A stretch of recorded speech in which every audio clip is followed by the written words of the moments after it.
Hello student.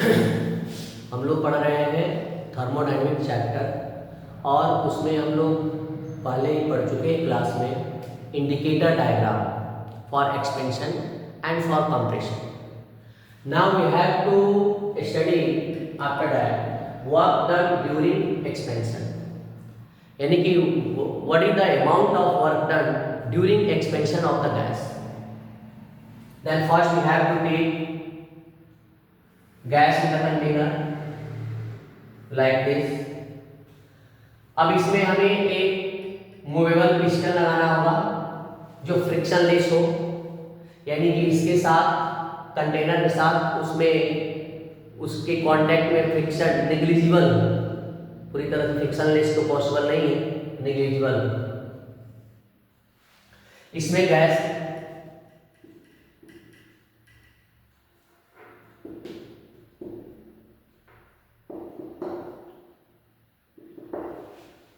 okay,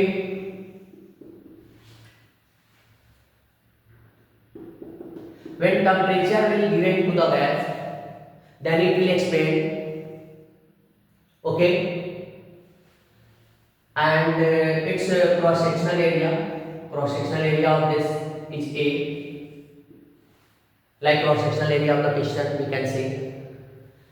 And after giving the temperature it will expand. Let us consider it expand from here to here. Displacement is dx.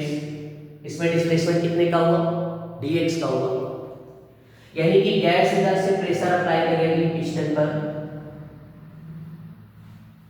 मान लेते हैं वो pressure P है, सीधी सी बात है, pressure apply होगा, इसका मतलब उसमें फोर्स का पार्टिसिपेशन होगा। Without force pressure can't possible.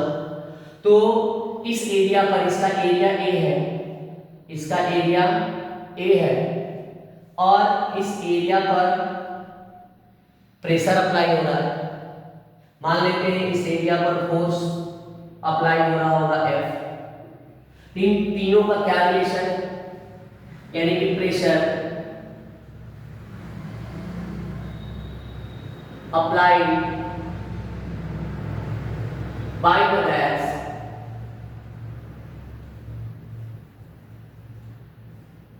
on piston is P, then what will be force? F is equal to, actually we are knowing this कि pressure is equal to force upon area. Pressure is equal to force upon area. Then what will be force? Force is equal to pressure into area. Then force is equal to applied force is equal to pressure into area. Why we are doing here? Because displacement in the piston is dx, यानी कि यहाँ पर displacement कितना हुआ है? dx हुआ है। तो जब तक हम फोर्स नहीं फाइंड करेंगे तब तक हमें वर्क पता नहीं चलेगा, यानी कि for work we have to find force and displacement, then we will be able to find work. तो force is equal to P, then what will be displacement? If displacement is dx it means that work done will be also small and dw, then what will be work done?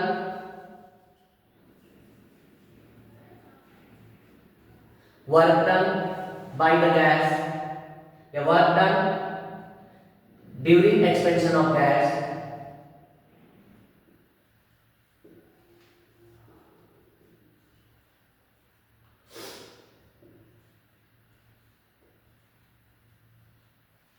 dw is equal to force into displacement. What is force? F dx. Okay, but we have to find work done, total work done.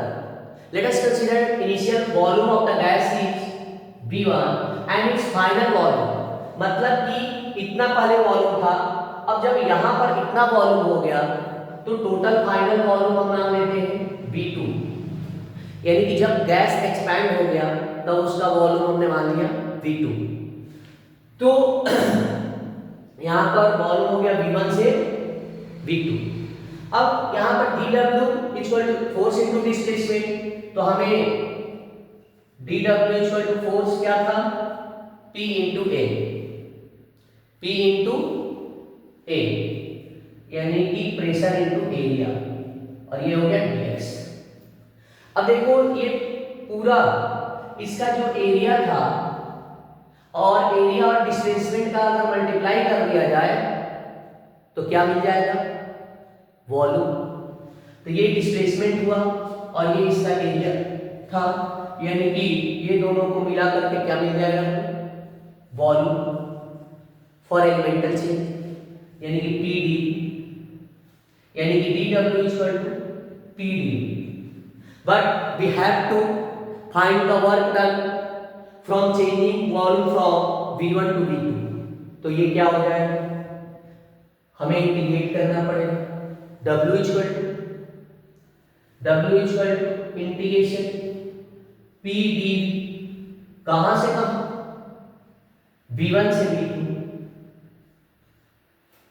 जैसा कि जान रहे हैं P dV, तो P एक constant बाहर ले सकते हैं, कांस्टेंट प्रेशर पर, V1 से V2 dV, ठीक है। So you have to write this in your copy. जहां तक हमने पढ़ाया था उसी के जस्ट बाद वाला ये टॉपिक है। तो अभी छुट्टियां चल रही हैं, तो इसको आराम से आप वीडियो देखिए, इसको जहाँ पर अगर डाउट हो उसको बार बार पीछे करके बैक करके उसको आप वीडियो को देख सकते हैं और समझने की कोशिश करिए। अगर उस समय भी नहीं समझ में आता, कोई डाउट होता है, that you should ask on WhatsApp. Okay.